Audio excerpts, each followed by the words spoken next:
تازه خبر پر طالبانو یې زور ونه رسېدو ملګرو ملتونو ته یې شکایت وکړ پاکستان وایي طالبان موږ سره ناحقه جنګ کوي او ټي ټي پي ساتي جزئیات هم دې ویډیو کې وګورئ او چینل سبسکرایب کړئ لومړی یې کابل کې د طالبانو په منځګړیتوب د ټي ټي پي سره بې پایلې مذاکرات وکړل تر څو نړۍ ته وښایي چې پاکستاني طالبان په افغانستان کې شتون لري خو اوس له همدې لارې طالبان بدناموي له یوې خوا پر افغانستان او طالب ځواکونو بریدونه کوي خو له بلې خوا بیا ملامتي هم پر طالبان واچوي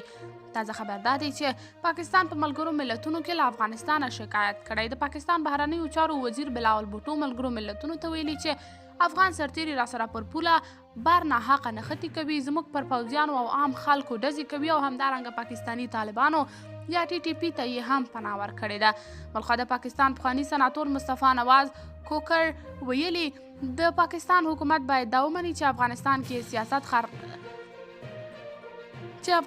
کې سیاست خطرناکه ماتې خوړلې کوکر په خپله ټویټر پاڼه لیکلي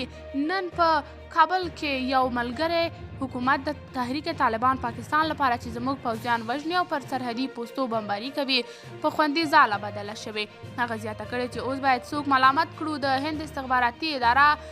RAW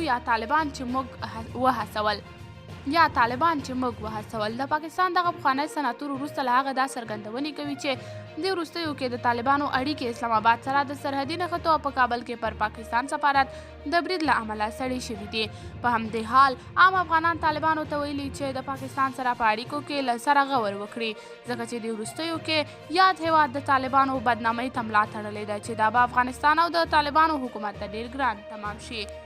تاسو په دې اړه څه نظر لرئ کمنټ کې شریک ویډیو لایک او چینل هم در سره سبسکرایب کړئ